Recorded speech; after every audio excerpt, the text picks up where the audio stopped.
Sorry అన్న కుమారస్వామి గారు professor వారు ఇవ్వాల్సిందిగా కోరుతాం.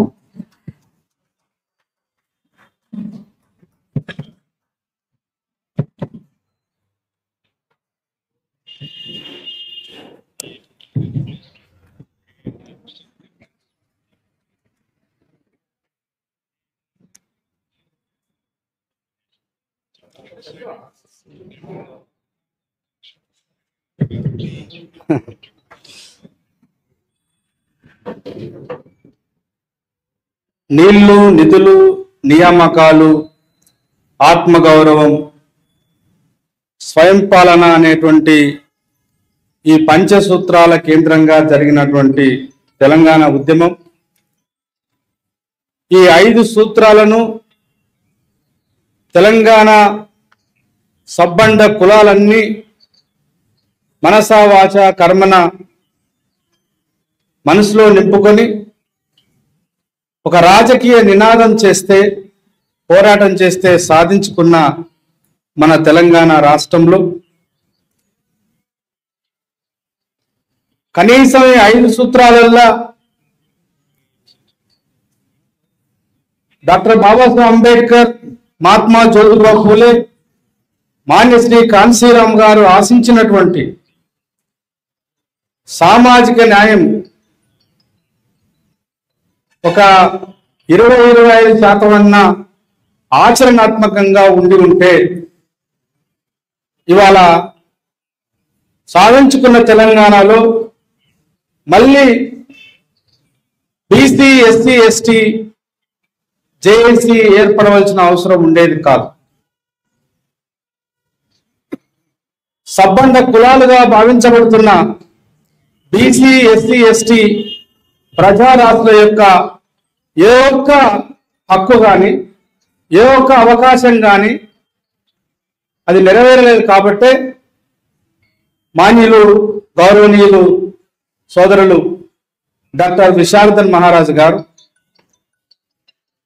ఎన్నో కష్టాలకు, కన్నీళ్లకు, జైలు జీవితాలకు, లాఠీ చార్జీలకు, పోలీస్ స్టేషన్లలో కేసులు తీసుకొని సాధించుకున్న తెలంగాణలో తెలంగాణ సాధించుకున్నది ఎందుకోసం అనే ప్రశ్న సమాజం ముందు పెట్టడం కోసమే ఇవాళ మార్చి 30వ తారీఖు నాడు హైదరాబాదు సుందర విజ్ఞాన భవన్లో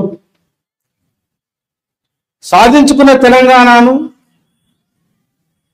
ఈ రాష్ట్రంలో ఉన్నటువంటి కుల వ్యవస్థ పరంగా ఆధిపత్య కులాలుగా ఉన్నటువంటి వెల్మలు, రెడ్లు, ఇతర సామాజిక వర్గాలకే ఈ రాష్ట్రంలో ఉన్నటువంటి సహజ వనరులను, ఈ రాష్ట్రంలో ఉన్నటువంటి రాజకీయ అధికారాన్ని, ఈ రాష్ట్రంలో ఉన్నటువంటి ప్రజల జీవితాన్ని ప్రత్యక్షంగా, పరోక్షంగా ప్రభావితం చేసేటువంటి ఇన్ని అంశాలను వారికి వదిలివేయడం ఎంతవరకు కరెక్ట్ అని చెప్పేసి మళ్ళీ మనల్ని, మన ప్రజారాస్తుల్ని చైతన్యవంతం చేయడం కోసమే మార్చి 30వ తారీఖు నాడు బీసీ, ఎస్సీ, ఎస్టీ, జేఏసీ ఏర్పడడం జరిగిందని చెప్పేసి మీ అందరికీ విన్నవిస్తున్నాం. దాని యొక్క పరంపరలో భాగంగానే కేవలం జేఏసీ పెట్టుకొని ఓ 10 సంఘాలను లేకపోతే 100 మందినో 1000 మందినో ఒక మీటింగ్ పెట్టి అందులో ఒక జేఏసీ అని ఒక పత్రికా ప్రకటన చేసి కేవలం పత్రికా ప్రకటన కోసం, టీవీలలో బొమ్మ పడడం కోసం కాకుండా జేఏసీ యొక్క ఆత్మని, ఆంతర్యాన్ని, దాంట్లో ఉన్నటువంటి విశిష్టతను తెలంగాణ ప్రాంతంలో ఉన్నటువంటి ప్రతి ఒక్క మనిషికి అందించాలి. అసలు జేఏసీ అంటే ఏమిటి, జేఏసీ అనేది ఎందుకు ఏర్పరచుకోవాల్సిన అవసరం ఏమిటి, అది 2025లో మళ్ళీ ఏర్పరచుకోవాల్సినటువంటి గత్యంతరం ఎందుకు వచ్చింది అనేది ఇవాళ తెలంగాణ రాష్ట్ర వ్యాప్తంగా కూడా గడప గడపకు, ఇంటి ఇంటికి, చదువుకున్నోళ్లకు, చదువుకోనోళ్లకు, వ్యవసాయ కూలీలకు, అసంఘటిత రంగాల్లో పనిచేస్తున్నటువంటి కార్మిక సోదరులకు, సోదరిమణులకు ఒక్కరికని కాదు అందరికీ అర్థం చేయించవలసినటువంటి ఒక చారిత్రక అనివార్యత ఏర్పడ్డది. అట్లాంటి పరంపరలో భాగంగా డాక్టర్ బాబాసాహెబ్ అంబేద్కర్ గారి పుట్టినరోజు ఏప్రిల్ 14. గౌరవ పెద్దలు, మిత్రులు BC SC ST Telangana JAC రాష్ట్ర బాధ్యులు వినోద్ గారు, అట్లాగే రాజేంద్ర గారిని వారిని సాదరంగా వేదిక మీదకి ఆహ్వానిస్తున్నాం. వారు కొంత ఆలస్యంగా వచ్చినప్పటికీ ఇవాళ మన బీసీ ఎస్సీ ఎస్టీ జేఏసీ ఇంత ఒక క్రమశిక్షణతో ముందుకు పోతుందంటే వారు కూడా చాలా క్రమశిక్షణతో పనిచేస్తున్నారు. బహుశా వారు కూడా సందేశం ఇవ్వాల్సిన అవసరం ఉంది. అట్లాంటి పరంపరలో భాగంగానే తెలంగాణ 10 జిల్లాల్లో ఉన్నటువంటి ఉమ్మడి 10 జిల్లాల్లో ఉన్నటువంటి ప్రజలందరికీ ఇందాక నేను చెప్పినటువంటి అనేక అంశాలు మనకు అర్థమై మనం అర్థం చేసుకునే లోపే దానిలో ఉన్న ఆంతర్యాన్ని మింగేస్తున్నటువంటి ఈ ప్రాంత రెడ్డి వెలుమల యొక్క రాజకీయ కుట్రలను మళ్ళీ విడమర్చి చెప్పవలసిన అవసరం ఏర్పడింది. అందుకనే డాక్టర్ బాబాసాహెబ్ అంబేద్కర్ గారి యొక్క పుట్టినరోజు సందర్భంగా తెలంగాణ 10 జిల్లాలను మళ్ళొక్కసారి శరీరానికి ఇబ్బంది ఉన్నా, వయసు రీత్యా కొంత ఇబ్బంది అయినా, అనేక కష్టాలు కన్నీళ్లు ఇబ్బందులు ఉన్నప్పటికీ మళ్ళీ ఈ అంశాన్ని ఎవరో ఒకరు చెప్పాలి కదా, ఎవరో త్యాగం చేయాలి కదా అని చెప్పేసి ఇవాళ తెలంగాణలో ప్రతి బిడ్డ ప్లీజ్ పెద్దవాళ్ళు మీకు దండం పెట్టి చెప్తున్నా, మీకు ఏమైనా పనులుంటే దయచేసి కొంచెం పక్కెళ్ళని మాట్లాడండి. మీ అందరికీ వినమ్రంగా చెప్తుంది ఏంటంటే తప్పుగా అనుకోవాలి దయచేసి. ఈ కార్యక్రమం కేవలం రేపు పత్రికల్లో మన ముఖాలు చూసుకోవడం కోసం పెట్టుకున్నది కాదు. ఈ కార్యక్రమం యొక్క ప్రధాన ఉద్దేశం ఏమిటంటే మనకు తెలియకుండానే మన కాళ్ళ కింద ఉన్న నేలను మింగేస్తున్నటువంటి, మనకు తెలియకుండానే మన యొక్క శరీరాన్ని, మన మనసును, మన జీవితాన్ని పూర్తిగా విధ్వంసం చేస్తున్నటువంటి పాలక వర్గాల యొక్క రాజకీయ, సామాజిక, ఆర్థిక, సాంస్కృతిక కుట్రలను బయటపెట్టడం కోసం, కుట్రలను మనం అర్థం చేసుకోవడం కోసం, అర్థం చేసుకున్న అంశాలని మళ్ళీ తిరిగి గ్రామాల్లోకి వెళ్ళి, మళ్ళీ తిరిగి మన వాడల్లోకి వెళ్ళి, మళ్ళీ తిరిగి మన కుటుంబ సభ్యులకు, మన గ్రామ ప్రజలకు, మనతో ఇబ్బంది పడుతున్న సోదరులకు విడమర్చి చెప్పుకొని ఒకరికొకరు అర్థం చేసుకొని ఒక ప్రజాస్వామిక ప్రజాయుద్ధాన్ని మళ్ళీ ప్రారంభించవలసిన అవసరం ఉంది. దయచేసి దాన్ని దృష్టిలో పెట్టుకొని కూర్చున్న వాళ్ళందరూ కూడా వినమ్రంగా నేను విన్నవిస్తున్నా. మీ తమ్ముడిగా, మీ అన్నగా ఒక 1 hour 2 hours ఉంటుంది కావచ్చు మీటింగ్. మాకే అన్ని విషయాలు తెలిసిందని చెప్పేసి నేను గర్వపడి చెప్పట్లేదు. నాకు తెలిసినవి, నాకు అర్థమైనవి మీతో పంచుకోవడానికి వచ్చిన మీరు చాలా మంది పెద్దలు మాట్లాడినారు. ఆ విషయాలన్నీ కూడా మనం కొంచెం మనసు పెట్టి ఎందుకు ఇలా జరుగుతుందని ఆలోచించాల్సిన అవసరం ఉంది. ఆ పరంపరలో భాగంగానే వాళ్ళ 10 జిల్లాలను 3 సంవత్సరాల 3.5 కాలంలో, అంటే రేపు ప్రజాస్వామ్యబద్ధంగా భారత రాజ్యాంగం ఇచ్చినటువంటి ఒక అద్భుతమైనటువంటి ఎన్నికల ప్రక్రియలోకి మళ్ళీ ఎన్నికలు రాబోయే కాలానికల్లా ఈ తెలంగాణలో ఉన్నటువంటి సబ్బండ కులాలైనటువంటి బీసీ, ఎస్సీ, ఎస్టీ ప్రజలందరినీ కూడా రాజకీయ చైతన్యం ఇవ్వడం కోసం బీసీ, ఎస్సీ, ఎస్టీ జేఏసీ అంటే ఉత్తుత్త జేఏసీ కాదు. ఇది మన ప్రజలందరికీ రాజకీయ జ్ఞానాన్ని అందించాలనే సంకల్పంతో బయలుదేరిన జేఏసీ. ఇందాక పెద్దలు చెప్పారు కదా, రాజకీయ విద్య మనకు అక్షరాల విద్య మన గురువులు ఇచ్చారు, మన తల్లిదండ్రులు ఇస్తారు, సమాజం ఇస్తుంది. కొంత నేర్చుకుంటాం, కొంత అనుభవంలో నేర్చుకుంటాం, కొంతమంది సహకారంతో నేర్చుకుంటాం. తరతరాలుగా, యుగాలుగా ఈ దేశంలో ఉన్నటువంటి కుల వ్యవస్థ ద్వారా ఎంతో కొంత పోరాటాల ద్వారానో, స్వయం కృషి ద్వారానో అనేక విషయాలలో తర్ఫీదు పొందినటువంటి బీసీలు, ఎస్సీలు, ఎస్టీలు ఎంత ప్రయత్నం చేసినా రాజకీయ విద్యలోకి రాకుండా అడ్డుపడుతున్నది ఎవరంటే ఈ దేశంలో ఆధిపత్య కులాలు, ఆధిపత్య వర్గాలు. కాబట్టి ఆ ఆధిపత్య కులాల యొక్క రాజకీయ కుట్రను బద్దలు కొట్టి వాటిని పటాపంచలు చేసి డాక్టర్ బాబాసాహెబ్ అంబేద్కర్ అందించినటువంటి భారత రాజ్యాంగం యొక్క ఆత్మను ఆలోచన చేసుకొని మనసు నిండా నింపుకొని భారత రాజ్యాంగాన్ని, భారత రాజ్యాంగంలో ఉన్నటువంటి అనేకమైనటువంటి మానవీయ రాజకీయ విలువల్ని మన ప్రజలకు చెప్పడం కోసం ఈ యొక్క జేఏసీ బయలుదేరింది. పెద్దలారా, ఓటు విలువ అంటే మనందరికీ కొంత అర్థమైంది. కానీ మనకున్న ప్రత్యేక అవకాశాల రీత్యా అవసరాల రీత్యా ఎంతో తెలిసినా కూడా ఎంతో కొంత మళ్ళీ లొంగిపోవాల్సినటువంటి పరిస్థితి. ఆ పరిస్థితులను కూడా అధిగమించడం ఎలా? ఆ పరిస్థితులను కూడా అధిగమించేటువంటి మనోబలాన్ని, మనోధైర్యాన్ని, మానసిక పరిపక్వతను, సామాజిక పరిపక్వతను సాధించడం ఎలా? దానికోసం మాట్లాడుకోవడం కోసం ఈ కార్యక్రమం ఏర్పాటు చేస్తుంది. అట్లా ఆదిలాబాద్ జిల్లాలో గౌరవ పెద్దలు డాక్టర్ విశారద మహారాజ్ గారు ఆ యాత్ర పేరు కూడా చాలా ఆలోచించి ఆచూపించి పెట్టడం జరిగింది. మామూలు యాత్ర కాదు అది, ఓట్ల కోసం యాత్ర కాదు. మాయ మాటలు చెప్పి, మాయల బకీరులాగా మాటలు చెప్పి, దూరడి కొట్టి, ఓట్ల సంఖ్యలేసుకొని సంచలేసుకొని అధికారంలోకి వెళ్ళిన తర్వాత, గద్దెకెక్కిన తర్వాత మరిచిపోయేటువంటి యాత్ర కాదది. జగిత్యాల చాలా మంది పెద్దలు ఉన్నారు, 60-70 సంవత్సరాలు దాటిన వాళ్ళు ఉన్నారు. వాళ్ళందరూ కూడా మా తండ్రి వయసులో అంటారు. జగిత్యాల అంటే జయత్యాత్ర. వాస్తవానికి తెలంగాణ అంటేనే తెలంగాణ సాయుధ పోరాటం అని చెప్పేసి దాని యొక్క స్మృతులు స్మరించుకుంటూ తరతరాలుగా కష్టాలు వచ్చినప్పుడు, కన్నీళ్ళు వచ్చినప్పుడు పోరాట పడిమను మనసులో నింపుకోవడం కోసం తరతరాలుగా ప్రజలు దాన్ని స్మరించుకుంటూ వచ్చినారు. ఆ తర్వాత దేశానికి స్వాతంత్రం వచ్చింది.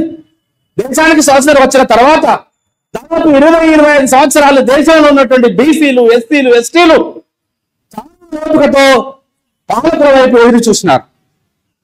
ఆనాడు పరిపాలించినటువంటి కాంగ్రెస్ పార్టీ ఇప్పుడే స్వాతంత్రం వచ్చింది కదా, గొంతమ్మ కోరికలు కొడితే ఎట్లా అని చెప్పేసి తరతరాలుగా యుగాలుగా 7 సంవత్సరాల కాలంలో ఎన్నో అవమానాలు పడ్డాం, ఎంతో నష్టపోయినాం, ఎన్నో కష్టాలు పడ్డాం, కొంత సమయం ఇస్తామని చెప్పేసి ఒక 20-30 సంవత్సరాలు ప్రజలు, మన తాతలు, మన తండ్రులు వారికి పాలకులకు అవకాశం ఇచ్చినారు.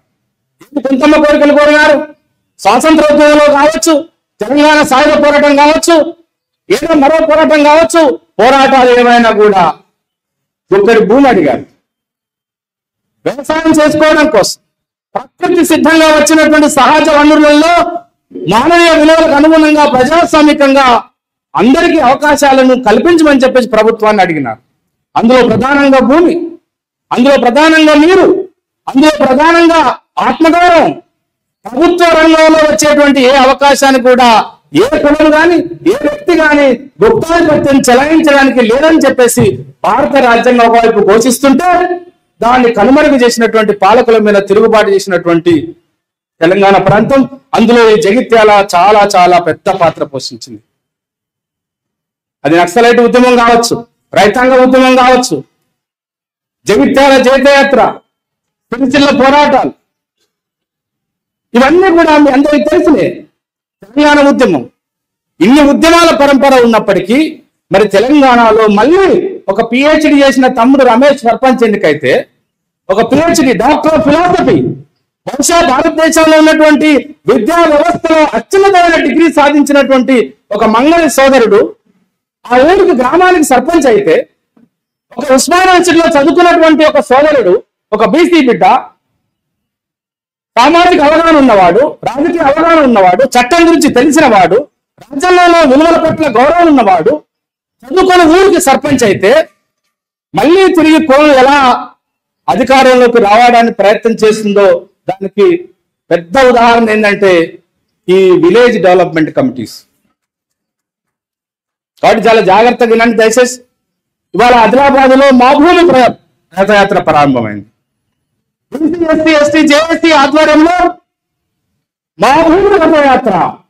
చెప్పాలి, పెద్దలు వివరిస్తారు దాని గురించి, కానీ మా భూమి రథయాత్ర తెలంగాణ ప్రాంతంలో ఏ రాజకీయ సామాజిక ఉద్యమం అయినా భూమి చుట్టే తిరుగుతుంది. ఎందుకంటే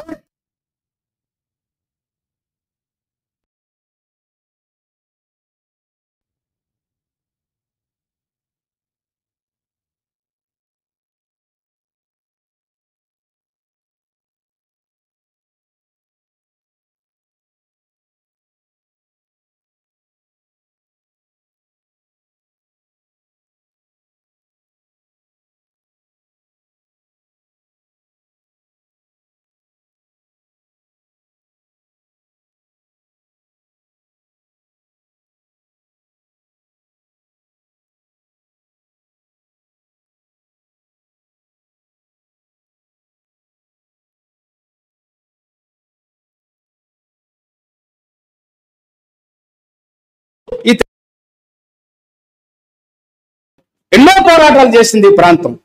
ప్రాంతం అంటే మట్టి కాదు. గురజాడ అప్పారావు అన్నట్టు దేశం అంటే మట్టి కాదు, దేశం అంటే మనుషులే. పాపం ఆయన అక్కడనే ఆగిండు. మనం ఇంకొక మాట దానికి జోడించాలి. దేశం అంటే మనుషులే. ఆ మనుషులు ఎవరు? బీసీలు, ఎస్సీలు, ఎస్టీలు. ఎందుకంటే ఈ ఉత్పత్తి కులాలు లేకపోతే గ్రామం లేదు, రాష్ట్రం లేదు, దేశం లేదు, ప్రపంచం లేదు. ఇందాక అన్న మాట్లాడుతూ విశ్వకర్మ పెద్దలు మాట్లాడుతూ ఉన్నారంటే అసలు వ్యవసాయానికి పునాది మేము కదా. అవును, వడ్రంగి లేకపోతే, ఒక కమ్మరాయన లేకపోతే, కర్రు లేకపోతే, వడ్రంగి లేకపోతే వ్యవసాయం ఏం చేస్తుంది అంటే ఏమిటి? మనిషికి అన్నం పెట్టేటువంటి అనేక ఉత్పత్తి కులాలంతా కూడా బీసీలు. ఆ ఊర్లో కావచ్చు, ఆ గ్రామంలో కావచ్చు, మనిషి చక్కగా బతుకుతున్నాడంటే మన తాతలు, మన తండ్రులు, మన అమ్మలు, మన నాన్నలు చేసినటువంటి శ్రమ, వారి యొక్క చెమట, వారి యొక్క రక్తం చిందిస్తే ఇవాళ ఇన్ని పట్టణాలు వెలిసినాయి. మరి ఇంత కష్టపడి ఇంత గొప్ప సువిశాలమైన భారతదేశాన్ని నిర్మించినటువంటి బీసీల, ఎస్సీల, ఎస్టీల యొక్క జీవితం ఏమిటి? చూడడానికి బాగానే ఉన్నాను. యూనివర్సిటీలో ప్రొఫెసర్ని, నెలకు 1,00,000 జీతాలు వస్తాయి. రేపు నా ఊరికి వెళితే నన్ను సమాజం ఎలా గుర్తిస్తుంది అనేటువంటి ఎప్పుడు నా బాధ, ఎప్పుడు నా గుండెలో వెలిసేటువంటి ఒక బాధ ఏమిటంటే, హైలీ ఎడ్యుకేటెడ్, వందల మందికి విద్య బోధిస్తున్నా, నా ఊరికి వెళ్తే నన్ను సమాజం ఎలా గౌరవిస్తుంది, ఎలా చూస్తుంది? నా తమ్ముడు రమేష్ ఒక ఊరికి, గ్రామానికి సర్పంచ్ అయితే, ఆ గ్రామంలో ఉన్న రెడ్డి సోదరుడు, ఆ గ్రామంలో ఉన్నటువంటి ఒక వెలమ బిడ్డ రమేష్ను ఎలా చూస్తావు అనేదే ప్రశ్న. కాబట్టి మా భూమి రథయాత్ర ప్రారంభమైంది.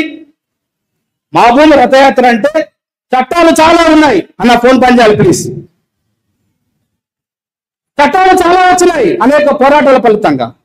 కానీ చట్టాలు ఇంప్లిమెంట్ ఎందుకు అవుతలేవంటే, పెద్ద ఆయన చెప్పినట్టు చట్టాలను ఇంప్లిమెంట్ చేయాలనే మనసున్నవాడు అధికారంలో కుర్చీ మీద లేడు కాబట్టి కావట్లేదు. కాబట్టి మా భూమి రథయాత్ర జంగల్ జమీన్ అని నిర్ణయించినటువంటి కౌరం భీము బిడ్డ వారసుడిగా మీరు చూడండి. అక్కడ అవన్నీ ఉత్తరపెట్టిన ఫోటోలు. మనకు ఇష్టమైనటువంటి కులదైవం ఉంటుంది, మన మనసుకు నచ్చినటువంటి ఆరాధన చేయడానికి దేవతలు, దేవుళ్ళు ఉన్నారు. వాటిని ఎంతైతే భక్తి శ్రద్ధలతో పూజిస్తామో, గౌరవిస్తామో, మన జీవితాల్లో నిజమైనటువంటి మార్పు కోసం, మన జీవితాల్లో సామాజిక, ఆర్థిక, రాజకీయ మార్పు కోసం మనల్ని నిటారుగా నిలబడి రొమ్ము విరుచుకొని ధైర్యంగా మాట్లాడడానికి 4 వాక్యాలు, 4 మాటలు, కొంత జ్ఞానాన్ని ఇవ్వడానికి త్యాగం చేసిన యొక్క మన పూర్వీకుల చిత్రపటాలు అక్కడ ఉన్నాయి. కొమరం భీం ఉన్నాడు. ఆ కొమరం భీం యొక్క వారసత్వాన్ని పుణుకుపరుచుకొని ఆదిలాబాద్ జిల్లా అంతా కూడా కాలుకు బల్పం కట్టుకొని డాక్టర్ విశారదరి మహారాజు గారు ఒక బుద్ధుడు లాగా, ఒక యోగి వేమన లాగా, ఒక బసవేశ్వరి లాగా, ఒక కబీర్ లాగా తిరుగుతున్నాడు. ఎందుకోసం తిరుగుతున్నాడు? మనందరికీ జ్ఞానాన్ని ఇవ్వడం కోసం తిరుగుతున్నాడు. వారు ఇక్కడ ఉన్నారని నేను చెప్పట్లే. మనసా వాచ కర్మన పూర్తిగా జరుగుతున్నటువంటి పరిణామాలని, రాజకీయ యొక్క చైతన్యాన్ని కలిగిన వాడిగా చెప్తున్నాను. అలా ఆదిలాబాద్ లో ప్రారంభమైనటువంటి మా భూమి రథయాత్ర ఆదిలాబాద్ జిల్లాలో దాన్ని కొంతవరకు కంప్లీట్ చేసుకోవడం అంటే లెక్కల కోసం కాదు అన్నలారా. మీరు చూడవచ్చు, thanks to the social media, Adilabad జిల్లాలో చెన్నూరు మండలం కావచ్చు, ఎక్కడో అడవి ప్రాంతం, కోయలు, గోండ్లు, చెంచులు నివసిస్తున్నటువంటి ప్రాంతం. అక్కడికి వెళ్ళి మొత్తం ఆదిలాబాద్ జిల్లా పర్యటనలో వారి అనుభవంలో వారు చెప్తున్నది నేను కూడా గమనించింది ఏంటంటే, ఒక్క బీసీ, ఒక్క ఎస్సీ, ఒక్క ఎస్టీ కుటుంబం యొక్క ఇల్లు కూడా కాంక్రీట్ ఇల్లు లేదు. ఇట్లాంటి స్లాబ్ ఒకటి లేదు. అన్ని రేకుల సెట్లు. ఇట్లా అన్ని పోవాలి, ఇంట్లోకి పోవాలంటే ఎండాకాలంలో ఎండలో ఆ రేకులలో ఎలా ఉంటారు? ముసలి వాళ్ళు ఉంటారు, ముడిగి వాళ్ళు ఉంటారు, పిల్లలు ఉంటారు, జల్లలు ఉంటారు. ఆ పిల్లల యొక్క భవిష్యత్తు ఏంటి? గవర్నమెంట్ హాస్పిటల్ పోతే డాక్టర్ ఉండడు, ఉన్న డాక్టర్ వచ్చేసి చేతిలో పైసలు పెడుతున్నాడు. చూడండి వ్యవస్థ ఎలా మారిపోయిందో ఈ తెలంగాణ రాష్ట్రంలో. ఏమిటి వాళ్ళ ఉద్దేశం? ఏ సంఘం అయినా ఎందుకు వస్తారంటే డబ్బుల కోసం వస్తారని. కానీ ఎస్సీ, ఎస్టీ, బీసీ, ఈ బీసీ, ఎస్సీ, ఎస్టీ, జేఏసీ డబ్బుల కోసం కాదు, ఇది రాజకీయ చైతన్యం ఇవ్వడం కోసం బయలుదేరింది. అట్లా ప్రారంభమైనట్టు ఆదిలాబాద్ యాత్ర అలా వస్తూ వస్తూ వస్తూ జగిత్యాల జైత్రయాత్రకు పేరు కదిలిన జగిత్యాల జిల్లాలోకి రాబోతుంది. కాబట్టి ఈ కార్యక్రమంలో చాలా మంది పెద్దలు మాట్లాడినారు. కృష్ణయ్య గారు ఆ రోజులనే వారు గ్రాడ్యుయేషన్ చేసినారంటే చాలా సంతోషం. అందుకు వారి తల్లిదండ్రులకు శిరస్సు వంచి వందనం పెడుతున్నాను. సత్యనారాయణ గారు మాట్లాడినారు. ఆర్యవంశ సామాజిక వర్గం నుంచి పెద్దలు మాట్లాడినారు. అట్లాగే వారు రిప్రజెంటేషన్ కూడా ఇచ్చినారు. అనేక మంది పెద్దలు మాట్లాడినారు. ఇవాళ ఈ జేఏసీ యొక్క ఉద్దేశం ఏమిటో కొంత చెప్పి నేను విరమిస్తాను. మనం కాస్త జాగ్రత్తగా ఆలోచించాలి. భూమి పంచబడలే. భూములు ఉంటే ఇందాక పెద్ద సోదరులు మాట్లాడుతూ ఈ ప్రాంతం జగిత్యాల, సిరిసిల్ల, ఈ మెట్టుపల్లి, పెద్దపల్లి, అట్లాగే కొంత నిజామాబాద్ జిల్లాలో ఉన్న ఆర్మూరు, ఈ ప్రాంతాలన్నీ కూడా గల్ఫ్ దేశాలకు వలసపోయేటువంటి ఒక అనివార్యత ఇక్కడ ఉంది. మనము సమస్య యొక్క మూలాల్లోకి వెళ్ళాలా. సోదరులు మాట్లాడుతూ ఉన్నారంటే గల్ఫ్ దేశాలకు వలసపోవడానికి ఆశపడుతున్నా. నాకు తెలిసి as a social science student గా, ఒక సామాజిక శాస్త్రాలను చదివినటువంటి విద్యార్థిగా మనిషి ఎందుకు వలసపోతాడు? ఇప్పుడు ఇంజనీరింగ్, డాక్టరో, లేకపోతే ఒక సైన్స్ టెక్నాలజీ చదువుకున్నటువంటి బిడ్డలు అమెరికాకు పోతున్నారు, ఇంగ్లాండ్కి పోతున్నారు, లేదా యూరోప్ కంట్రీస్కి పోతున్నారు. అది బలవంతంగా పోతున్న వలస కాదు. ఇక్కడ ఉన్నటువంటి బతుకు తెరువు కంటే మెరుగైన బతుకు తెరువు, గౌరవాన్ని, డబ్బును, హోదాను సంపాదించుకోవడం కోసము అక్కడికి వలసపోతున్నారు. వాళ్ళంతా ఎవరు? వాళ్ళంతా మనం అనుకుంటున్నటువంటి ఈ అగ్రకులాలకు సంబంధించిన పిల్లలు ఎక్కువ మంది. ఇవాళ ఒక 80-70 సంవత్సరాల తర్వాత కొంతమంది బీసీ పిల్లలు, కొంతమంది ఎస్సీ పిల్లలు, రెండో తరం పిల్లలు పోతుండవచ్చు కాక. కానీ ఇప్పటికీ 90% గల్ఫ్ కంట్రీస్ కి పట్టచేట పట్టుకొని పోతున్నటువంటి కార్మికులు ఎవరు? పని చేయడానికి వెళ్తున్న వాళ్ళు ఎవరు? 10వ తరగతో ఇంటర్మీడియట్ వరకు చదువుకొని లేదా డిగ్రీ డ్రాప్ అవుట్ అయినటువంటి మన సోదరులు, మన తమ్ములు, మన అన్నలు ఊర్లో ఉండి వ్యవసాయం చేయాలి, ఊర్లో ఉండి బతకడానికి రాదు. అట్లని చెప్పేసి మళ్ళీ ఎలా బతకాలా? తల్లిదండ్రులకు భారంగా ఉండద్దని చెప్పేసి గల్ఫ్ బాట పడుతున్నారు. అక్కడ అనేక కష్టాలు పెడుతున్నారు. అక్కడ వెళ్ళిన తర్వాత అక్కడ ఉన్నటువంటి చట్టాల రీత్యా అనేక ఇబ్బందులు పడి దురదృష్టం కొద్ది అక్కడ మరణిస్తే కనీసం శవాన్ని కూడా తల్లిదండ్రులకు, కుటుంబ సభ్యులకు చేర్చుకోవాలని ఒక దుర్భరమైన పరిస్థితి ఉందని చెప్పేసి వారు ప్రస్తావించారు. ఇవాళ అదే విషయాన్ని మనం ఒక్కసారి ఆ పరిస్థితులను అవలోకన చేసుకోవాల్సిన అవసరం ఉంది.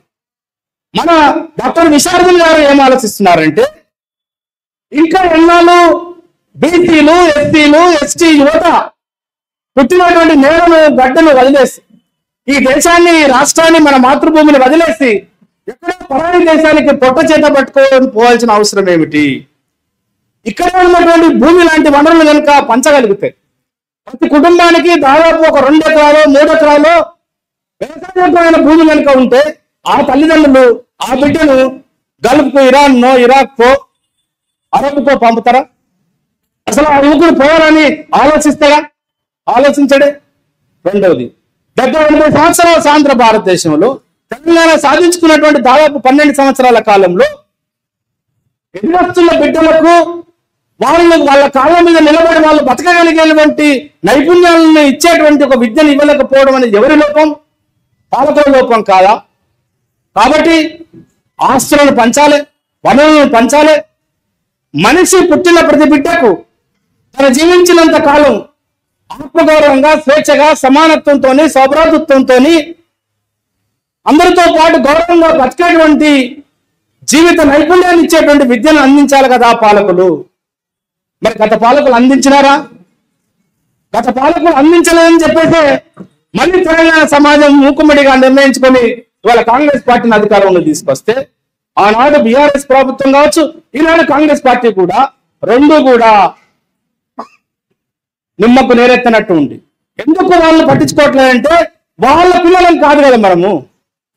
వాళ్ళ బిడ్డలు చదువుకునేటువంటి యూనివర్సిటీల దగ్గర ఒకసారి వెళ్ళండి మీరు.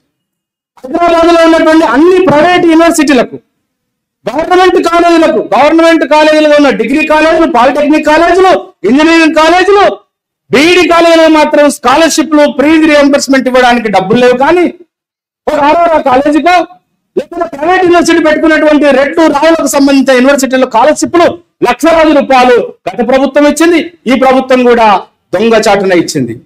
ఇవాళ దాదాపు 10 లక్షల మంది విద్యార్థులు ఇవాళ కళాశాలలు బంద్ చేస్తే ఇంట్లో కూర్చున్నారు. దురదృష్టం ఏమిటంటే ఈ పరిణామాలన్నిటికీ కారణం ఎవరని ప్రశ్నించేటువంటి యువత రావట్లేదు. కాబట్టి మనమంతా రాబోయే కాలంలో మన జీవితం ఎలాగో ఎంతో కొంత కింద మీద పడి నడుస్తుంది. కానీ భవిష్యత్ తరాలు మన బిడ్డలు, రాబోయే తరాల బిడ్డలకి మనలాగా కాకుండా, మన తాతలాగా మనం లేం, మన తల్లిలాగా మనం లేం, మన జీవితం కొంత మెరుగైంది, కానీ రాబోయే కాలంలో ఇంకా చాలా గడ్డు కాలం వచ్చే అవుతుంది. కాబట్టి మన బిడ్డలకు ఒక బంగారు భవిష్యత్తు అందించడం కోసం విద్యా వ్యవస్థను పునర్నిర్మించవలసిన అవసరం ఉంది, వైద్య వ్యవస్థను పునర్నిర్మించవలసిన అవసరం ఉంది. వ్యక్తిని, మానవ సమాజాన్ని ప్రత్యక్షంగా పరోక్షంగా ప్రభావితం చేసేటువంటి ప్రతి రంగాన్ని కూడా ప్రజా సమీకరించవలసిన అవసరం ఉంది. ప్రజా సమీకరించకపోతే, మనం కళ్ళు మూసుకొని ఉంటే, మనం ఆడమరిచి ఉంటే, మనకేంటి అని చెప్పేసి మనము ఒక రకమైనటువంటి నిద్రావస్థలో ఉంటే మరి మన ప్రజల్ని కాపాడే వాళ్ళు ఎవరు? మన ప్రజలకు చెప్పే వాళ్ళు ఎవరు? ఆ చెప్పడం కోసమే ఈ జేఏసీ ఏర్పడ్డది పెద్దలారా. ఆ యొక్క పరంపరలో భాగంగా అనేక విషయాల ప్రస్తావన మనం తీసుకురావాల్సిన అవసరం ఉంది. మనం ఒకవైపు డాక్టర్ బాబాసాహెబ్ అంబేద్కర్ భారత రాజ్యాంగాన్ని ఇచ్చి స్వేచ్ఛగా జ్ఞానంతో ఆలోచించి నిర్ణయం తీసుకోవడానికి అవకాశం ఇస్తే, అంతకుముందు దాదాపు కొన్ని సంవత్సరాలు, కొన్ని వందల సంవత్సరాలు, కొన్ని వేల సంవత్సరాలు రాజుల మాటనే చట్టం. నిజాములు పరిపాలించారు ఈ దేశాన్ని, అంటే ఈ రాష్ట్రాన్ని. నిజాముల యొక్క మాటనే మొత్తం తెలంగాణ అంతా శాసనం అయింది అప్పుడు. కానీ భారతదేశానికి స్వాతంత్రం వచ్చిన తర్వాత భారత రాజ్యాంగ రచన కాలంలో కూడా ఓటు హక్కు అందరికంటే బీసీలకి, ఎస్సీలకి, ఎస్టీలకు ఓటు హక్కు ఇవ్వడానికి కూడా చాలా మంది పాలకులుగా ఆనాడున్న వాళ్ళు కూడా నిరాకరించినారు. డాక్టర్ బాబాసాహెబ్ అంబేద్కర్ అందరికీ శారీరకంగా ఆరోగ్యవంతులైనటువంటి 21 సంవత్సరాలు నిన్న ప్రతి భారతీయుడికి నిర్ణయాధికారంలో భాగస్వామ్యం ఉండాలని చెప్పేసి ఆనాడు ఓటు హక్కు ఇచ్చినాడు. అంతకుముందు దొర తర్వాత దొరకొడుకు తర్వాత దొరమనమడే అధికారంలోకి వచ్చేటువంటి ఒక సాంప్రదాయ పద్ధతిని బద్దలు కొట్టి ప్రజలకు ఇష్టమైన, ప్రజలు ఎన్నుకున్నటువంటి మనిషి మాత్రమే నిర్ణయాధికారంలో నిలబడతాడు, కూర్చుంటాడని చెప్పిన భారత రాజ్యాంగాన్ని ఇవాళ మన ప్రజలందరికీ పరిచయం చేయించవలసిన అవసరం ఉంది. మరి ముఖ్యంగా తెలంగాణ ప్రజలకు పరిచయం చేయించవలసిన అవసరం ఉంది. ఎందుకంటే అనేక త్యాగాల ద్వారా తెలంగాణ రాష్ట్రం ఏర్పడ్డది. బహుశా ఇక్కడ కూర్చున్నటువంటి ప్రతి అన్న, ప్రతి అక్క తెలంగాణ ఉద్యమంలో ప్రత్యక్షంగా పాల్గొన్న వాళ్ళమే ఉన్నాం. ఇక్కడ పాల్గొన్నాం, రాష్ట్రం వచ్చింది. వచ్చినటువంటి రాష్ట్రంలో మరి మన ప్రాతినిధ్యం లేదు కదా. మన ప్రజలు ఎక్కడున్నారు? భారత రాజ్యాంగం కల్పించినటువంటి చట్టసభలలో అవకాశాలను, ఎంత దుర్మార్గం అండి ఈ దేశంలో. చట్టసభలు అంటే బీసీలను, ముఖ్యంగా బీసీ సోదరులను స్థానిక సంస్థలకు మాత్రమే పరిమితం చేస్తున్నారు. ఇవాళ ఈ రాష్ట్ర ముఖ్యమంత్రి ఒక దొంగ నాటకం ఆడుతున్నారు. ఆ దొంగ నాటకం పేరేమిటంటే బీసీలకు 42% రాజకీయ రిజర్వేషన్లు అంటున్నాడు. నేను దొంగ ఎందుకు అంటున్నానంటే కేవలం గ్రామ సర్పంచ్, జడ్పీటీసో, ఎంపీటీసో, ఎంపీపీనో లేదంటే జిల్లా పరిషత్ చైర్మన్ వరకే బీసీలు ఉండాలా? మరి చట్టసభలలో నిజంగా నిర్ణయాధికారం తీసుకునేటువంటి చట్టసభలలో, లోక్సభలలో, శాసనసభలలో బీసీల యొక్క ప్రాతినిధ్యం అవసరం లేదా? బీసీ, ఎస్సీ, ఎస్టీ, జేఏసీ అదే అడుగుతుంది. ఇవాళ మన రాష్ట్రంలో 119 మంది ఎమ్మెల్యేలు ఉంటే దాదాపు 50 నుంచి 60% జనాభా కలిగినటువంటి బీసీల నుంచి కేవలం 19 మంది మాత్రమే రిప్రజెంటేషన్ ఉంది. దాదాపు రెడ్లు ఒకే కులానికి సంబంధించిన వాళ్ళు 64 మంది ఉన్నారు ఎమ్మెల్యేలు. ఇది ప్రజాస్వామికమా? ఇది ధర్మమా? ఇది న్యాయమా?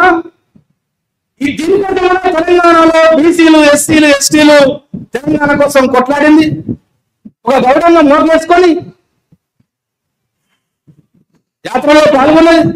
ఒక చాకరైన, సాకిరాయి తప్పని, ఒక మంగళాయన అందరం కూడా మన కులవృత్తులను బహిష్కరించి రోడ్డు మీదకి వచ్చి సడక్ బంద్ చేస్తే కదా తెలంగాణ వచ్చింది. గుట్టు చప్పుడు కాకుండా పోయి మళ్ళీ చట్టసభల్లో కూర్చొని మీకు గొర్రెలు ఇస్తాం, మీకు బర్రెలు ఇస్తాం, మీకు ఇస్త్రీ పెట్టెలు ఇస్తాం, మీకు ఇంకోటి ఇస్తాం అన్న మాట్లాడుతుంటే ఒకవైపు బాధ, ఒకవైపు ఆనందం. చూడండి ఎంత చిన్న కోరిక అంటే విశ్వబ్రాహ్మణులకు, విశ్వకర్మలకు, వడ్రన్నులకు అంటే ఆ కట్టదోసే మిషన్లలో విద్యుత్ కరెంట్ ఉంది కదా, ఈ కరెంటును ఫ్రీగా సప్లై చేయట్లేదు. ఫ్రీగా సప్లై చేస్తే మా చేతుల కష్టాన్ని నమ్ముకుని బతికే జీవులం కదా, మేము కష్టపడి పని చేసుకుంటాం అంటున్నాం. అన్న మనం అడగాల్సింది అది కాదు.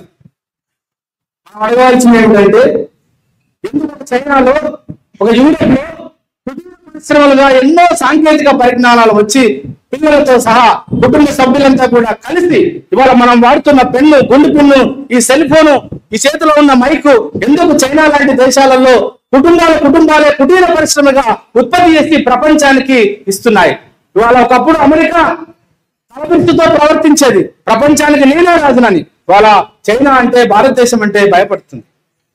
కాబట్టి తెలంగాణ సాధించుకున్న తెలంగాణలో ఆధునికత తీసుకొచ్చినటువంటి ప్రతి సాంకేతిక పరిజ్ఞానాన్ని, ప్రతి నైపుణ్యాన్ని కూడా ఉత్పత్తి కులాలుగా చూడబడుతున్న, ఉత్పత్తి కులాలుగా కొన్ని వేల సంవత్సరాలుగా సేవ చేస్తున్న బీసీలకు అందించాలి. ఇందాక కుమ్మరి సంఘం నుంచి మామిడి కృష్ణ గారు మాట్లాడినారు. వారు ఏమంటున్నారు, మనం సమస్య లోతుల్లోకి వెళ్ళట్లే. నా ప్రాధాన్యం అంతా ఏంటంటే, నా బాధ అంతా ఏంటంటే అన్నలారా, మనం కొంచెం సమస్యను మీద కొమ్మలో నరికినట్టు చూడకూడదు. శరీరం అందంగా ఉందంటే శరీరంలో కేవలం మచ్చలు ఉంటేనే, మచ్చలు లేకుంటేనే శరీరం అందం ఉందని కాదు, లోపల కూడా బాగుండాలి. లోపల ఉన్నటువంటి అవయవాలను కూడా తిండి, టైంకి ఆకలి కావాలి, టైంకి జీర్ణం కావాలి, టైంకి కాలకృత్యాలకు పోతే ఆ శరీరం బలంగా ఉన్నట్టు కదా. ఆయన ఏమంటున్నాడు, ప్లాస్టిక్ వస్తువులు వచ్చినాయి కాబట్టి కుమ్మరి శాలివాహనుల యొక్క సామ్రాజ్యం కూలిపోయింది అంటున్నారు. ఎస్, కూలిపోయింది. మనం అడగవలసిందంటే వచ్చినటువంటి సాంకేతిక పరిజ్ఞానం, వచ్చినటువంటి శాస్త్ర సాంకేతిక పరిజ్ఞానము ఎందుకు ఆ కుమ్మరి జాతిలో ఎదిగొచ్చినటువంటి వాళ్ళకు ప్రభుత్వమే ఎందుకు కల్పించకూడదు అని. ఈ జేఏసీ యొక్క ఉద్దేశం ఏమిటి? కేవలం హక్కులను అడగడం మాత్రమే కాదు. BC, SC, ST Telangana JAC హక్కుల కోసం పోట్లాడుతుంది.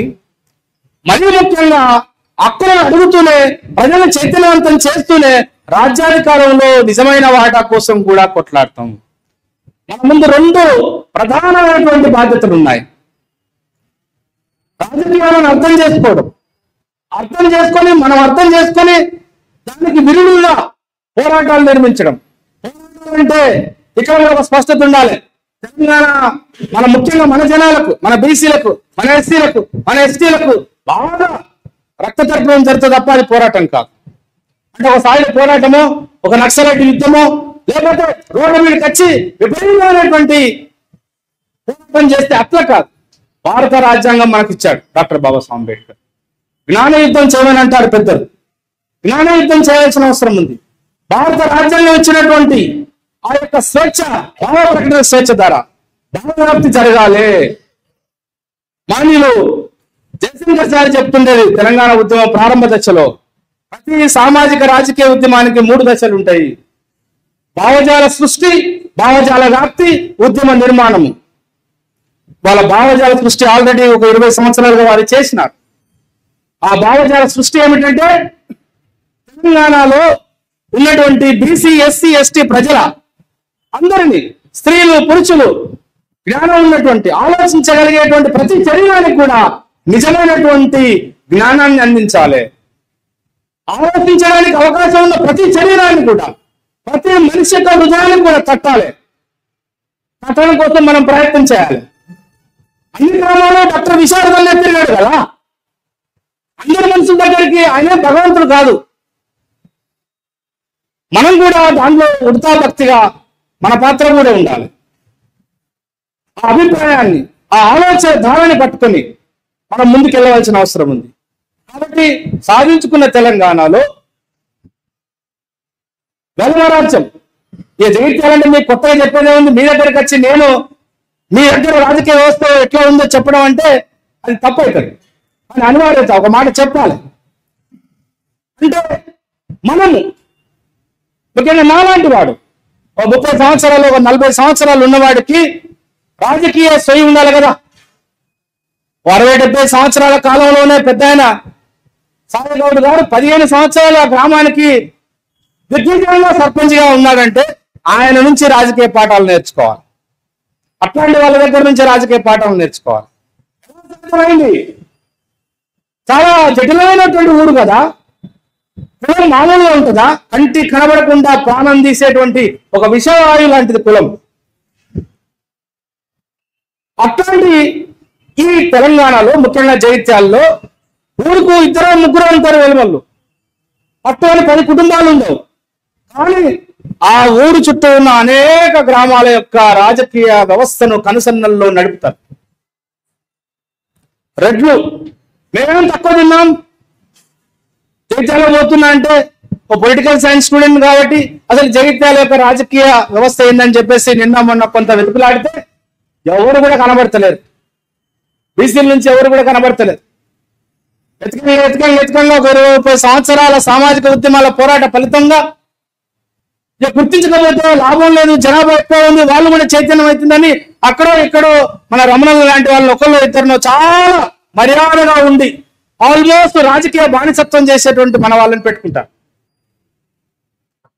ఎప్పుడు వెలుమల ఎందుకు, ఎప్పుడు రెడ్లు ఎందుకు? ఇక్కడ యాదవ బిడ్డలు లేరా? ఇక్కడ ముదిరాజు బిడ్డలు లేరా? ఇక్కడ గౌరవ బిడ్డలు లేరా? ఇక్కడ పద్మశాలి బిడ్డలు లేరా?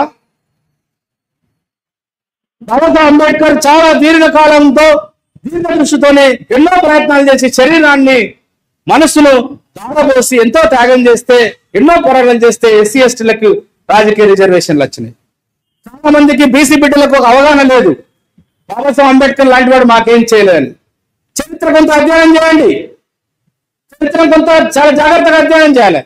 డాక్టర్ బాబాసాహెబ్ అంబేద్కర్ బీసీలకు అసలు బీసీల యొక్క రాజకీయ సామాజిక ఆర్థిక స్థితిగతి ఏమిటో దేశ స్వాతంత్రానికి వచ్చిన తర్వాత కూడా ఏమీ తెలియట్లేదు, వాళ్ళను అధ్యయనం చేయండి అని చెప్పేసి ఒక ప్రత్యేకమైన కమిషన్ వేసి అధ్యయనం చేసి బీసీ బిడ్డల యొక్క జీవితాలను బాగు చేయడం కోసము ప్రత్యేకమైన మంత్రిత్వ శాఖ కావాలని, వారికి కూడా బీసీ ఎస్సీ ఎస్టీలకు ఉన్నట్టు రాజకీయ ప్రాతినిధ్యం ఉండాలని చెప్పేసి ప్రతిపాదన చేస్తే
ఎందుకు మనకెందుకు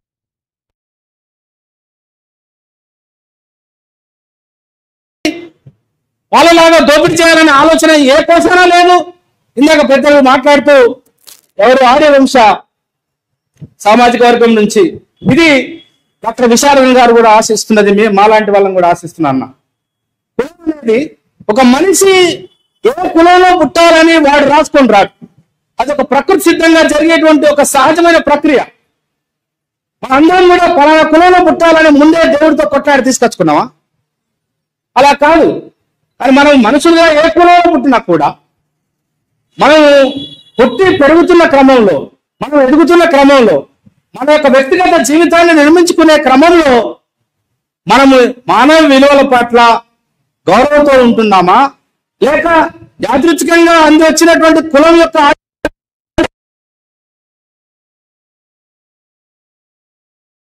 ఏదే ప్రశ్న. సంతోషం పెద్దలు వారు మాట్లాడుతూ, సార్ మేము కూడా మా పరిస్థితి వాళ్ళ కులానికి మేము అగ్రకులాలుగా ఉన్నప్పటికీ ఆర్య వంశం, మన తెలంగాణ భాషలో చెప్పాలంటే మన కోంటల సోదరులు, ఇవాళ మా పరిస్థితి చాలా దుర్భరంగా తయారైంది. వాస్తవంగా వారు అన్నటువంటి మాట కొంతమంది కొంత ఇబ్బందికరంగా ఉండవచ్చు, నిజమా అట్లనా అని అనిపించవచ్చు. కానీ గ్రామాలలో ఇవాళ ఒకప్పుడు గ్రామాలంతటికి, గ్రామంలో ఉన్నటువంటి బీసీలకు, ఎస్సీలకు, ఎస్టీలకు అందరికీ చిన్న చిన్న సరుకులు, చక్కెర, ఉప్పు, పసుపు 10 రూపాయలకు, 5 రూపాయలకు, అప్పుడప్పుడైతే ఇంకా మా చిన్నతనంలో చింతపండు ఇస్తే ఇంత ఉప్పిచ్చేటోళ్ళు. అట్లాంటి కోటల జీవితం ఇవాళ మాల్ సంస్కృతి వచ్చేసింది. మల్టీనేషనల్ కార్పొరేట్ కంపెనీస్ వచ్చినాయి, ఈ మాటలు వచ్చినాయి, ఇంకో మాట వచ్చింది. అట్లా మొత్తం వ్యవస్థ అంతా కూడా ధ్వంసం అయిపోతుంది. అలా నా నుంచి మీకు విన్నపం ఏమిటంటే, ఈ తెలంగాణలో ఉన్నటువంటి మొత్తం ఇట్లా ఉపాధి కోల్పోయినటువంటి ఆర్యవంశ కుటుంబాలను మీరు ఆర్గనైజ్ చేయండి. ఈ జేఏసీ ఏం కోరుతుందనంటే, ఎవరు కూడా తెలంగాణలో ఆకలితో అనుమతించకూడదు. ఎవరు కూడా తెలంగాణ గడ్డ మీద పుట్టిన ఏ బిడ్డ కూడా రేపటి నా జీవితం ఏమిటని అగమ్య గోచరమైన ఆలోచనతో బతకకూడదు. ఇవాళ ఒక ఆర్యవంశ బిడ్డ బాధపడుతున్నాడు. అభివృద్ధి అని అంటారు, అభివృద్ధి చెందింది తెలంగాణ అంటారు. కొంతమంది పాలకులకైతే కేవలము ఫ్లైఓవర్లు కనబడతాయి, హైటెక్ సిటీలు కనబడతాయి, హైదరాబాద్ మాత్రమే కనబడుతుంది. కానీ జగిత్యాలలో, కోరుట్లలో, సిరిసిల్లలో, గ్రామాల్లో ఉన్నటువంటి ఈ బీసీలు, ఎస్సీల యొక్క, ఈ ఎస్టీల యొక్క జీవితం ఏమిటో వాళ్ళకి కనబడట్లేదు. కాబట్టి రాబోయే కాలంలో సాధించుకున్న తెలంగాణలో మొత్తం ఎస్సీ, ఎస్టీ, బీసీ ప్రజారాశులతో పాటు ప్రజాస్వామికంగా ఆలోచించేటువంటి ఆధిపత్య లేదా అగ్రకులాలుగా చెప్పబడుతున్న ప్రజాస్వామిక వాదులు సామాజికంగా ఉన్నత స్థాయిలో ఉన్నప్పటికీ ఆర్థికంగా చితికిపోయినటువంటి పేద ప్రజలంతా కలుపుకొని రాబోయే కాలంలో మాటల గారిని చెప్పి రాజకీయం చేయాలని కుతంత్రాలు పడుతున్నటువంటి పాలకుల యొక్క భరతం పట్టడమే బీసీ, ఎస్సీ, ఎస్టీ యొక్క జేఏసీ లక్ష్యం.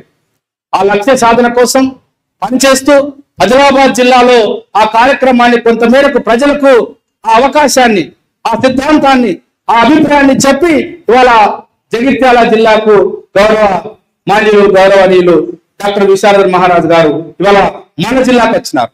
రేపు బహుశా రేపు ప్రారంభం కాబోతుంది యాత్ర. మీ అందరికీ నేను వినమ్రంగా కోరేది ఏమిటంటే, అందువల్ల ఆ రూట్ మ్యాప్ లో కనుక మీ గ్రామం ఉంటే, ఆ రూట్ మ్యాప్ లో కనుక మీ మండలం ఉంటే తప్పకుండా ఆ యాత్రకు మీ సహకారం అందించాలి. మన ప్రజలకు చెప్పండి. ఎవరు తలకి మార్చిన వస్తే కడుపు కట్టుకొని పోయి దండలు తీసుకొచ్చి ఏసి చాలా వాళ్ళు ఇట్లా భుజాన చేయినేస్తే సంబరపడిపోయేటువంటి మన జాతి బిడ్డలకు చెప్పండి. వాళ్ళ డాక్టర్ విశారదన్ మహారాజ్ ఒక ఉన్నత విద్యావంతుడు, ఒక డాక్టరేట్, సామాజిక శాస్త్రాలను చదివినవాడు. అందులో ప్రధానంగా సోషాలజీ, సమాజం యొక్క పోకడలను పూర్తిగా చదివినవాడు. కేవలం సోషాలజీ మాత్రమే కాదు, యుగాలుగా తరతరాలుగా ఈ దేశంలో ఉన్నటువంటి బీసీ, ఎస్సీ, ఎస్టీ ప్రజలతో పాటు మహిళలను అణిచివేసినటువంటి అనేక పుంఖాలుగా రాయబడ్డటువంటి ఆధిపత్య చరిత్ర యొక్క కుట్రలను పసగట్టినాడు. ఒక బుద్ధుడి వారసుడు డాక్టర్ బాబాసాహెబ్ అంబేద్కర్, మాన్యశ్రీ కాంశీరం గారు అందించినటువంటి ఒక బృహత్తరమైనటువంటి ప్రజాస్వామిక విలువలను తెలుసుకున్నవాడు. తెలుసుకోవడమే కాకుండా త్యాగం చేయడానికి సిద్ధపడి మనం ముందుకు వస్తున్నవాడు. జీవితాన్ని త్యాగం చేసి వస్తున్నాడు. కనుక చాలా మంది మా సోదరులు ఉన్నారు. వాళ్ళ అన్న వారి అనుభవం నుంచి నేర్చుకున్నారు. ఇంకెంతకాలం? ఇది మామూలు విషయం కాదు. ఇంతమంది ఇక్కడ కూర్చున్నారంటే మీ అందరికీ కూడా నేను పేరు నా మనస్ఫూర్తిగా కృతజ్ఞత తెలియజేస్తున్నా. నాకు తెలిసి ఈ వీటిలో కూర్చోవడం ఎంత ఇబ్బందికరం అంటే ఫస్ట్ ఆఫ్ ఆల్ మనసు సహకరించదు. అదే రేపు మళ్ళీ స్థానిక ఎన్నికలు రాబోతున్నాయి. మరి ఈ మీటింగ్ పోతే రేపు నాకు టికెట్ ఇస్తారో కూడా మన రావు గారు, మన రెడ్డి గారు అని చాలా మంది ఈ మీటింగ్ రాకుండా కూడా ఉన్న వాళ్ళు ఉన్నారు, ఆలోచిస్తున్నారు. వచ్చినందుకు మీకు నిజంగా వందనాలను. అట్లా ఆలోచించవలసిన అవసరం లేదు. ఎందుకంటే బాబాసాహెబ్ అంబేద్కర్ ఇచ్చిన ఆయుధం మన దగ్గరనే ఉంది.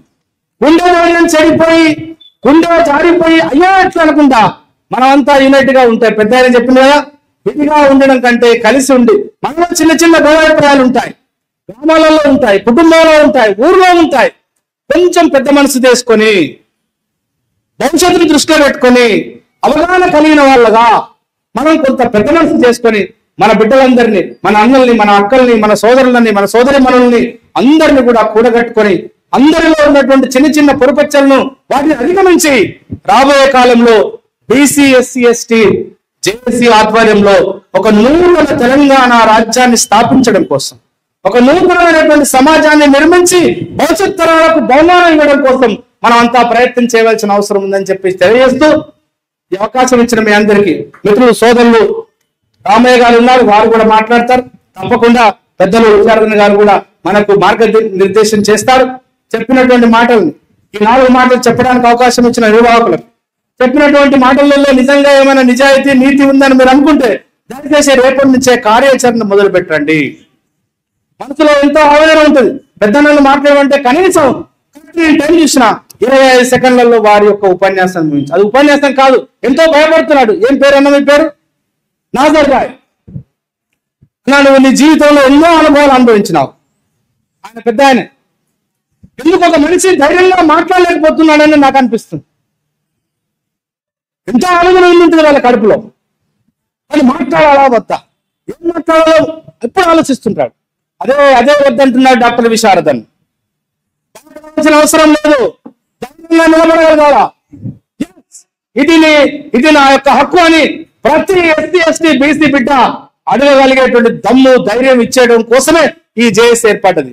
దీన్ని మనం కడుపులో పెట్టుకొని ఒక కన్న బిడ్డలాగా మీరందరూ కూడా జగిత్యాలలో జరిగేటువంటి యాత్రను మొత్తం కూడా విజయవంతం చేయడం కోసం మీ యొక్క సహకారాన్ని అందించండి. సహకారం అంటే మిగతా పార్టీలకు డబ్బులు ఇవ్వన్నట్టు అట్లా నేను చెప్పను.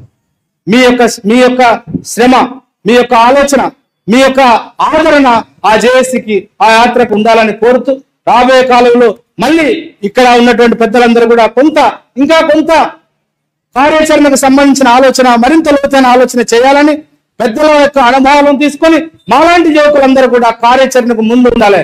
జగిత్యాల జైత్రయాత్ర అంటే పురాణమైనటువంటి వేలాది మంది, వందలాది మందికి ప్రాధాన్యత ఇచ్చినటువంటి, ఇక్కడ జన్మనిచ్చినటువంటి ఈ గడ్డలో మరి మన జాతి బిడ్డల కోసం, మన జాతి ప్రజల కోసం జరిగేటువంటి ఒక ప్రజాస్వామిక రాజకీయ యుద్ధంలో మనం పాల్గొనాలా వద్దా మనం నిర్ణయించుకోవాల్సిన అవసరం ఉందని తెలియజేస్తూ సెలవు. జై భీమ్. థ్యాంక్ యూ సార్, చాలా గొప్ప సందేశాన్ని మాకు ఇచ్చారు. ఇప్పుడు మన మరొక అతిథి ప్రొఫెసర్